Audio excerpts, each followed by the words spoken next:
తప్పించుకున్నాడు సార్. పోలీసులో కనిపెట్టలేదు, పాండురంగ వాళ్ళ నాన్న కనిపెట్టలేకపోయారు. పోస్ట్ మార్టం రిపోర్ట్లో చావుకు కారణం ఏం చెప్పారో తెలుసా మీకు? Intense pressure on wind pipe resulting in choking. ఇక్కడ ప్రెషర్ ఎక్కువ అవటం వల్ల చనిపోయాడని చెప్తున్నారు సార్. కానీ 4 ఏళ్లుగా ఇక్కడున్న ప్రెషర్ గురించి ఎవరికన్నా తెలుసా సార్? అదెందుకు సార్ రిపోర్ట్లు రాలేదు? ఈ ఇంజనీర్లు అన్నిటికీ మెషిన్లు కనిపెడుతున్నారు. ఇక్కడ ప్రెషర్ తెలుసుకునే మెషిన్ కనిపెట్టుంటే నిజమేంటో అందరికి తెలిసేది. ఇది సూసైడ్ కాదు, హత్య అని. ఎంత ధైర్యం ఉంటే పాండురంగం సూసైడ్కి నేను కారణం అంటావు? ఒక స్టూడెంట్ ప్రెషర్ని తట్టుకోలేకపోతే దానికి నేనా బాధ్యుడిని? లైఫ్లో బోల్డ్ అని ప్రెసెస్ ఉంటాయి, వాటన్నిటి తీసుకెళ్లి పక్క వాళ్ళని తోసేస్తారా? సార్ నేను తప్పు మీదని చెప్పట్లేదు సార్, ఈ సిస్టమే తప్పని చెప్తున్నాను సార్. నా దగ్గర స్టాటిస్టిక్స్ ఉన్నాయి సార్. ఇవాళ సూసైడ్లో ఇండియానే నెంబర్ 1 సార్. ప్రతి 90 నిమిషాలకు ఒక స్టూడెంట్ ఆత్మహత్య చేసుకోవడానికి ప్రయత్నిస్తున్నాడు సార్. సార్ ఇక్కడ రోగంతోనో ప్రమాదాల్లోనో చనిపోయే స్టూడెంట్స్ కంటే సూసైడ్ చేసుకొని చనిపోయే స్టూడెంట్స్ ఎక్కువ ఉన్నారు సార్. నాకు ఆ స్టాటిస్టిక్స్తో పని లేదు. This is one of the finest colleges in this country. 32 సంవత్సరాలుగా దీన్ని నడుపుతున్నాను. 28 పొజిషన్లో ఉన్నదాన్ని నంబర్ 1 పొజిషన్కి తీసుకొచ్చాను. సార్ ఏంటి సార్ నంబర్ 1? ఎందులో నంబర్ 1? ఒంటిగడ్డ కూడా నంబర్ 1 సార్. సారీ సార్, కాదు సార్, ఇక్కడ ఎవరు కొత్తగా ఆలోచించట్లేదు. కొత్తవి కనిపెట్టే వాళ్ళకి ఎంకరేజ్మెంట్ లేదు. ఏదో మార్క్స్ తెచ్చుకోవడం కోసమో, లేదా మంచి ఉద్యోగం కోసమో, లేదంటే యూఎస్ వెళ్ళి సెటిల్ అవడం కోసం చదువుతున్నారు సార్ అందరూ. ఇక్కడ ఎక్కువ మార్క్స్ ఎలా తెచ్చుకోవాలన్నది మాత్రమే నేర్పిస్తున్నారు తప్ప ఇంజనీరింగ్ గురించి ఎవరు నేర్పించట్లేదు సార్. అప్పుడు పాఠం చెప్పడం ఎలాగో నువ్వు నాకు నేర్పించు. సార్ నేను ఏం చెప్పాలి సార్? సార్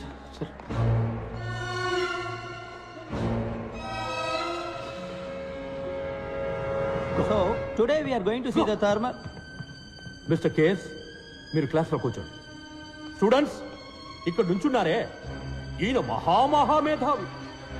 ఇక్కడున్న హైలీ క్వాలిఫైడ్ టీచర్స్ కన్నా ఈయనకి ఎక్కువ తెలుసట. ఈరోజు ప్రొఫెసర్ డాక్టర్ ఇంజనీర్ అయిన పంచపట్ల సారంగపాణి గారు మనకి ఇంజనీరింగ్ అంటే ఏంటో నేర్పిస్తారు. సార్ నేనెలా? Please proceed.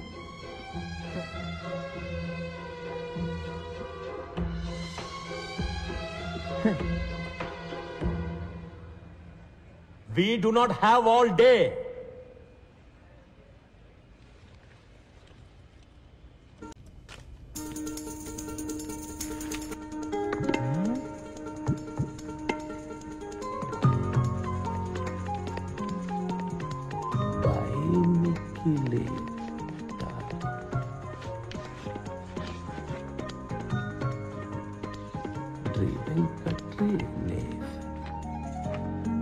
మీ అందరికీ 30 సెకండ్స్ టైం ఇస్తున్నాను. ఈ 2 పదాలకు అర్థం ఏంటో ఆలోచించి చెప్పండి. మీ బుక్స్ని మీరు రిఫర్ చేయొచ్చు. ఆన్సర్ తెలిసిన వాళ్ళు చేతులెత్తండి. చూద్దాం ఎవరు ఫస్ట్ వస్తారో, ఎవరు లాస్ట్ వస్తారో. Your time starts now.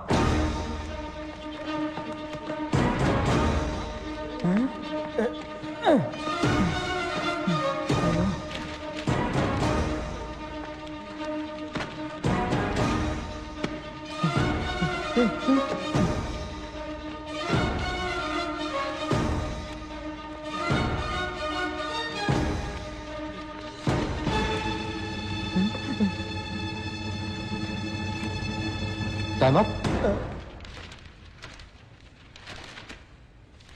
Time up, sir. Time up, time up. ఏంటి ఎవరికి ఆన్సర్ తెలియలేదా? ఇప్పుడు అందరూ మీ లైఫ్ని ఒకసారి మళ్ళీ రివైండ్ చేసి చూడండి. నేను ఈ 2 పదాలు రాసినప్పుడు ఎవరికైనా ఇవేంటో తెలుసుకోవాలన్న ఆసక్తి కలిగిందా? ఇవాళ కొత్తదేదో నేర్చుకోబోతున్నామన్న ఒక ఎక్సైట్మెంట్ కలిగిందా? ఎనీబడి? లేదు. నేను స్టార్ట్ అనగానే అందరూ రేస్లో పడి పరిగెత్తారు. ఇలా బట్టి బట్టి చదివి ఫస్ట్ వస్తే ఏంటి ప్రయోజనం? మీ నాలెడ్జ్ పెరుగుతుందా? లేదు, ప్రెషరే ఎక్కువ అవుతుంది. ఇది కాలేజ్, ప్రెషర్ కుక్కర్ కాదు గైస్. సర్కస్లో కూడా సింహం వచ్చి రింగ్ మాస్టర్ విప్కి భయపడి కరెక్ట్గా వెళ్ళి చైర్లో కూర్చుంటుంది. దాన్ని వెల్ ట్రైన్డ్ అని చెప్తాం కానీ వెల్ ఎడ్యుకేటెడ్ అని చెప్పలేం కదా. హలో, ఇది ఫిలాసఫీ క్లాస్ కాదు. ముందా 2 పదాలకి అర్థం చెప్పు. సార్, యాక్చువల్లీ ఇలాంటి పదాలే లేవు సార్. అవి 2 నా ఫ్రెండ్స్ పేర్లతో చేసిన గోల్మాల్.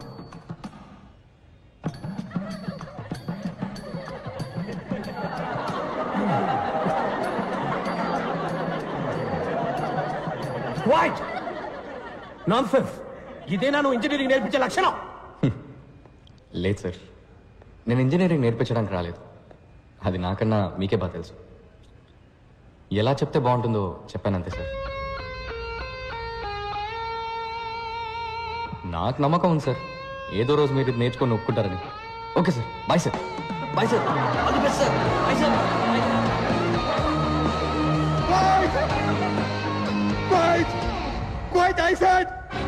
మీ అబ్బాయిలు నిఖిల్, వెంకట్ తప్పుడు సావాసంతో చెడు తిరుగుళ్ళు తిరిగి పాడైపోతున్నారు. వైరస్ రాసిన లెటర్స్ మా ఇళ్లలో ఆటం బాంబ్స్ లా పేలాయి.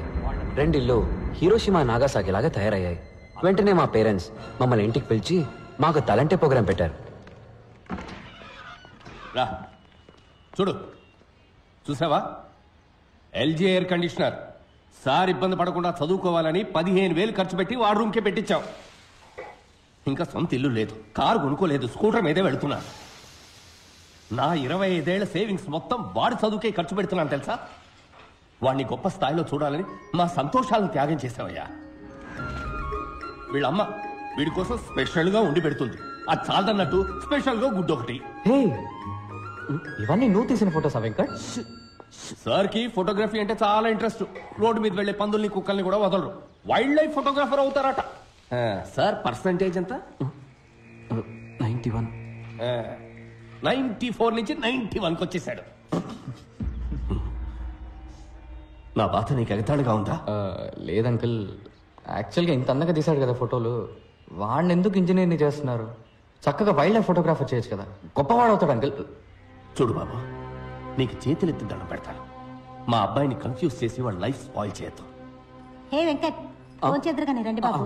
పని నిఖిల్ రండి, వచ్చేద్దాం రండి. సార్ ఇంకోసారి వచ్చినప్పుడు వస్తే తప్పకుండా భోంచేస్తారు. మా అమ్మ గుమ్మగుమ్మల వంటకి నోరు ఊరింది. మా నాన్న చెట్టుపట్టలకి కడుపు కాలింది. అప్పుడున్న ఆకలికి పచ్చి గడ్డి పెట్టినా పర్లేదని నిఖిల్ ఇంటికెళ్ళి. నిఖిల్ వాళ్ళ ఇల్లు చూస్తే చౌకార్ జానికి నటించిన పాత బ్లాక్ అండ్ వైట్ సినిమా చూసినట్టు అనిపించింది. ఒకటే రూమ్, అందులో సగమే బతుకున్న నాన్న, వాళ్ళమ్మ దగ్గమ్మ, సారీ దుర్గమ్మ, ఏజ్ బార్ అయినా మ్యారేజ్ కానీ అక్క. నిఖిల్ వాళ్ళమ్మ రిటైర్డ్ స్కూల్ టీచర్. గొనుక్కోవడం ఆవిడ హాబీ. ఎవరైనా కొంచెం నవ్వుతూ మాట్లాడితే చాలు కప్పు కాఫీ ఇచ్చి అప్పడిగేస్తారు. వాళ్ళ నాన్న ఒకప్పుడు పోస్ట్ మాస్టర్. బాడీకి ఒకవైపు పక్షవాతం, లైఫ్ కి అన్ని వైపులా